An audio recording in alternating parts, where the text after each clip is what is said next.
네, 재판을 마친 전두환 전 대통령은 현재는 자택으로 돌아가고 있는 상황입니다. 사회부 김대근 기자가 스튜디오에 나와 있습니다. 자세한 이야기 나눠보겠습니다. 안녕하십니까? 네, 전 전 대통령 23년 만에 다시 피고인석에 서게 됐습니다. 지금은 76분 동안의 재판을 마치고 자택으로 귀가하는 길인가요? 네, 그렇습니다. 약 1시간 좀 넘는 시간 동안 재판이 진행이 됐는데 이 재판이 마무리되고 나서 어렵게 법정을 나섰습니다.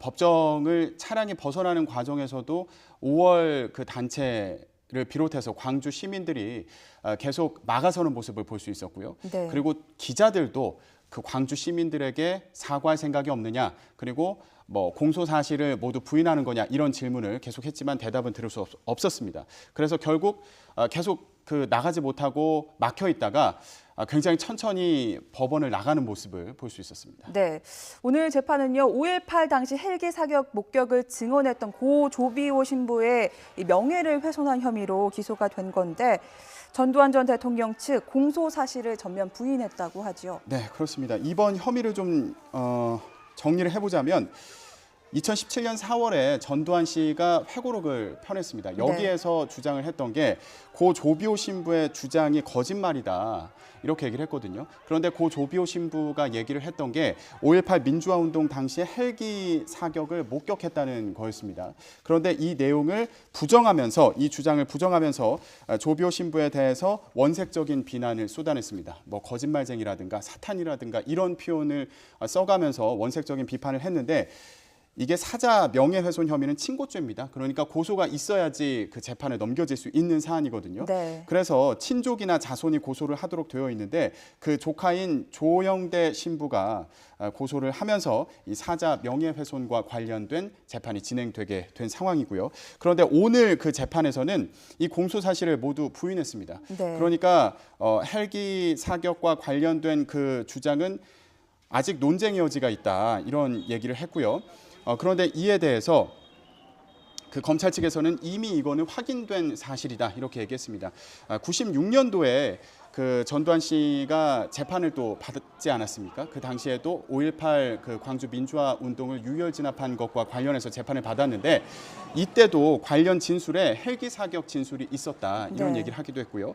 그리고 이미 여러 가지 그 뭐 국과수라든가 지난해 그리고 군 특조위의 조사 결과도 있지 않았습니까? 그렇습니다. 네. 국방부에서 이제 조사를 했던 내용에서도 헬기 사격이 있었던 것으로 그렇게 확인이 됐는데 검찰에서는 이런 조사 결과를 바탕으로 헬기 사격이 있었던 사실이다라고 얘기를 하고 있고요. 그런데 전두환 씨 측에서는 공식적인 확인은 되지 않았고 그리고 지금 얘기했던 그 국방부 특조위 조사 때도 진술이 엇갈렸기 때문에 아직은 논쟁이 있는 사안이다라고 주장을 했습니다. 그리고 여기서 또 하나 봐야 되는 게 그렇다면 네. 전두환 씨가 그 헬기 사격 사실을 알았는데도 불구하고 이걸 무시하고 이게 허위 사실이라고 주장했던 거냐도 중요하게 봐야 될 부분인데, 그렇죠. 예, 왜냐하면 검찰 같은 고의성 경우에는 문제인 거죠. 그렇습니다. 알고도 이제 회고록에 그렇게 썼느냐 이런 부분. 예, 그렇습니다. 그러니까 헬기 사격이 있었던 사실을 알면서도 이거를 부인하고 조비오 신부의 그 주장을 증언을 부인한 거냐라는 거를 명확히 봐야 되는데 지금 검찰 측에서는 전두환 씨가 당시에 그런 뭐 진압 내용 같은 것들을 보고받는 자리에 있었고 그리고 이 회고록이 나오기 전에도 이미 아까 얘기했던 그런 네. 여러 가지 조사 결과들이 나왔기 때문에 무시할 수 없는 사실이었다라고 검찰 측에서는 그렇게 주장을 했습니다. 하지만 변호인 측에서는 이와 관련해서 모두 부인하는 주장을 폈고요. 그리고 고의가 없다면 네. 범죄가 성립할 수 없다 이렇게 주장했습니다. 그러니까 결국 쟁점은 5.18 당시 헬기 사격이 있었느냐, 또 있었다 하더라도 전두환 씨 측이 이를 알고 있었는데 고의로 또 회고록에 잘못 썼느냐, 뭐 이런 부분들을 함께 살펴봐야 될 것 같고요. 예. 또 그동안 전두환 전 대통령 지난해 5월에 불구속 기소가 됐는데 이제야 재판에 출석했습니다. 2차례나 재판 불출석을 했는데 이유가 뭐였죠? 예, 전두환 씨 같은 경우에는 일단은 그 작년 5월 달에 재판에 넘겨졌습니다. 그러니까 1년 가까운 시간이 지난 건데 그동안 재판에 안 나오다가 이제서야 이제 재판에 출석을 했고 기초적인 그 단계를 밟은 거라고 볼 수 있겠죠. 네. 그동안 일단 관할을 바꿔달라고 주장을 했습니다. 광주에서 그 재판을 꼭 해야 되느냐라는 주장을 했고요. 그래서 광주 고법에도 요청을 했는데 광주 고법에서 기각을 했고 네. 그리고 이후에 대법원까지 갔지만 대법원에서도 이게 재판의 형평성을 해치는 사안이 아니다. 그러면서 광주에서 그대로 재판을 진행해도 된다라는 판결을 내렸습니다. 그래서 이제 재판에 출석을 해야 되는 상황이 있었는데 그럼에도 불구하고 두 차례나 재판에 출석을 거부했습니다. 네. 그게 이유 중에 하나가 이제 알츠하이머 증상이 심각하다라고 주장을 했고요. 그러니까 2, 3분 전의 일도 기억을 잘 못한다라고 주장을 했습니다. 부인 이순자 여사의 주장이었죠. 이순자 씨라고 네. 저희가 부르기로 했고요. 그리고 이순자 씨 같은 경우에는 그렇게 주장을 했고 그리고 하루에도 양치질을 뭐 10번 이상 한다. 그러니까 조금 전의 일도 기억을 못한다는 취지의 주장이었는데요. 그러면서 출석할 수 없다라고 얘기를 했고 그 다음번에 재판 기일이 1월 7일이었는데 그 당시에도 출석할 수 없다고 얘기하면서 독감에 걸렸다라고 네. 얘기했습니다. 그러니까 이제 법원에서는 구인을 해야겠다. 다음 재판을 이제 3월 11일에 열고 이때는 우리가 강제 구인하겠다라는 입장을 밝혔습니다. 그러자 전두환 씨 측에서 그때는 재판정에 자발적으로 나갈 테니 구인장을 발부하지 말아라 이런 요청을 했고요. 그리고 결국 오늘 이제 본인이 출석을 한 겁니다. 그래서 현장에서도 구인장을 집행하지는 않았습니다. 네. 예. 뭐 알츠하이머 등을 이유로 재판에 불출석하기도 했는데 재판이 열리면 보통 신병 확인 절차가 있지 않습니까? 네. 이 절차에서 전두환 씨 또박또박 네 그렇습니다라고 답을 했다고 전해지는데 어떻습니까? 네.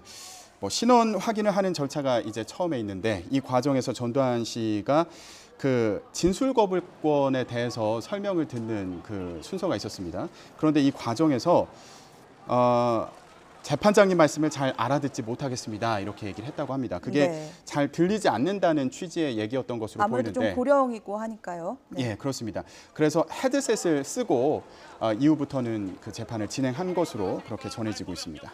네, 관할지 논란도 다시 한번 좀 짚어보겠습니다. 전두환 전 대통령 변호인 측 오늘도 이 관할지 문제를 들고 나왔는데 이 재판장은 관할 위반 여부는 나중에 결정하겠다 이렇게 답을 했다고요. 예, 그렇습니다. 이전에도 계속 그 광주에서 재판을 받는 것과 관련해서 전두환 씨 측에서 부담을 호소하면서 관할지를 변경해달라고 계속 요청을 해왔던 그런 상황이고요. 그런데 이번 그 재판에서는 그거에 대해서 뭐 결정을 한 상황은 아니고요.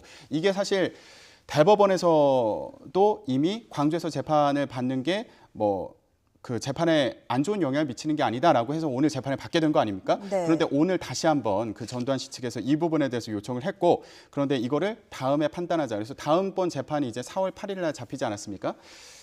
그때 이 부분에 대한 얘기가 다시 나오지 않을까 싶습니다. 네, 오늘 재판에는 이례적으로 부인 이순자 씨가 동석을 했습니다. 상당히 이례적인 일이라고 하는데 어떤 역할을 맡게 된 건가요? 네, 전두환 씨가 그 재판장과 이제 가장 가까운 쪽에 전두환 씨가 앉고요. 그리고 그 옆에 바로 옆에 이순자 씨가 앉았습니다. 그리고 그 옆에 이제 변호인이 앉았다고 하는데 네. 이순자 씨가 전두환 씨의 말을 이렇게 듣고 전달을 해주는 역할을 한다거나 그런 역할을 했을 것으로 그렇게 추정이 되고요.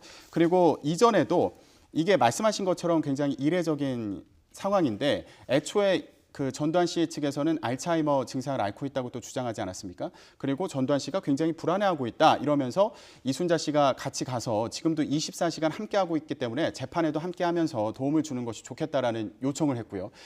그걸 재판정에서도 받아들여서 오늘 그 재판을 받는 내내 옆자리에 앉아서 도움을 준 것으로 보입니다. 네, 오늘 전 대통령 측이 이제 서울 연희동 자택에서 나서는 모습부터 취재진들이 따라 붙었는데 혹시 광주 시민들에게 사과를 하지 않을까 이런 모습도 기대가 됐는데 내놓은 말은 이거 왜 이래 버럭 화내는 모습이었습니다. 네, 그렇습니다. 연희동 자택을 나설 때 한마디라도 할까 해서 기자들이 관심을 갖고 지켜봤습니다. 그런데 그때는 아무 말도 하지 않았고요. 오히려 그 뭐 지만원 씨를 비롯해서 보수단체 회원들이 모여서 전두환 씨를 응원하는 모습을 보이기도 했고 그리고 전두환 씨를 여전히 영웅이라고 생각하느냐라고 묻는 취재진을 폭행하는 그런 일이 벌어지기도 했습니다. 그리고 이후에 휴게소에서 한 번 쉬었는데 이때 뭐 제대로 쉰 건 아니고 내리자마자 취재진이 몰려드니까 다시 차를 타고 이동을 했거든요. 네. 이때도 뭐 건강 상태나 심경에 대한 질문이 있었지만 대답을 하지 않았습니다. 그리고 나서 법원에 이제 도착을 해서 내렸을 때 그때 그 5.18 민주화운동 당시에 발포 명령을 내렸다는 그 의혹에 대해서 부인하느냐라는 질문을 했을 때 네. 이거 왜 이래? 이러면서 버럭했고요. 그 이후에 기자들이 광주 시민들에게 사과할 생각은 없느냐라는 질문을 연이어 던졌지만 아무 대답도 하지 않고 안으로 들어갔습니다. 그리고 오늘 재판이 끝나고 나올 때도 취재진이 몰려들었는데 그때도 아무런 대답을 듣지 못했습니다. 예. 네, 또 이와 관련해서 최근에 자유한국당 의원들이 5.18 관련해서 폄훼 논란을 했는데 아직 재판의 결론이 나와지는 않았지만 이번 재판이 또 그런 영향도 줄 수 있지 않을까요? 예, 지금 2월 8일에 자유한국당의 김진태, 이종명 의원이 주최한 공청회가 있었습니다. 여기에서 예를 들면 김순례 의원 같은 경우에는 종북 좌파들이 5.18 그 유공자라는 이상한 괴물 집단을 만들어냈다 이렇게 주장했고요. 네. 주최자 중에 한 명인 이종명 의원 같은 경우에는 광주 폭동이란 말을 쓰면서 정치적으로 이용하는 세력에 의해서 민주화 운동이 됐다. 이제 다시 폭동으로 뒤집을 때다. 이런 주장을 하기도 했습니다. 그래서 한국당에서는 이종명 의원의 제명, 그러니까 출당, 그리고 김진태, 김순례 의원 같은 경우에는 징계를 유예하고 이제 윤리위로 넘겼는데 윤리위 같은 경우에 늑장 대응을 한다고 해서 또 논란이 되기도 했거든요. 그래서 아직 여기도 결론이 나지는 않은 상태입니다. 그런데 당시에 그 5월 단체들이 굉장히 그 분노하지 않았겠습니까? 네. 이런 그 이미 역사적으로 또 법적으로 잘못된 역사라고 판단이 난 사안에 대해서 이걸 다 부정하는 그런 발언들을 한 거였기 때문에 국회로 찾아와서 이제 집회를 하기도 하고 국회 지도부를 만나기도 했는데요. 오늘도 그 재판정 앞에서 이제 여러 가지 그 불만을 제기하고요. 그리고 사과와 또 반성을 촉구하는 그런 집회를 이어갔습니다. 네, 전 전 대통령 23년 만에 다시 피고인석에 서게 됐는데 앞으로 이 공판 일정은 어떻게 되는 겁니까? 네, 일단은 4월 8일에 다음 달 8일에 그 재판이 또 잡혀 있기 때문에 재판이 계속 이제 진행이 되게 될 텐데요. 그런데 앞으로도 그 아까 처음에 말씀드렸던 그 네. 쟁점에 대한 공방이 이어지지 않을까 싶습니다. 아까 얘기했던 그 고의성이 있느냐 여부를 두고 양측의 공방이 이어질 것으로 보이는데 오늘 그 나온 말만 보더라도 전두환 씨 측에서는 아예 그 헬기에서 사격이 있었다는 사실을 부인하고 있지 않습니까? 그리고 헬기에서 사격이 없었고 그리고 그 실체를 뭐 알고 있었으면서도 고의로 거짓말을 하는 거 아니냐라는 의혹에 대해서도 모두 다 부인을 했습니다. 공소 사실을 모두 다 부인하고 있는 건데 검찰 입장은 또 정반대 그런 상황입니다. 네. 그래서 앞으로도 그런 그 공방이 이어지지 않을까, 이게 계속 쟁점이 되지 않을까 이런 생각이 듭니다. 네, 사회부 김대근 기자와 함께 이야기 나눠봤습니다. 계속해서 취재 부탁드리고요. 새로운 소식 들려오는 것이 있으면 전해주시기 바랍니다. 고맙습니다.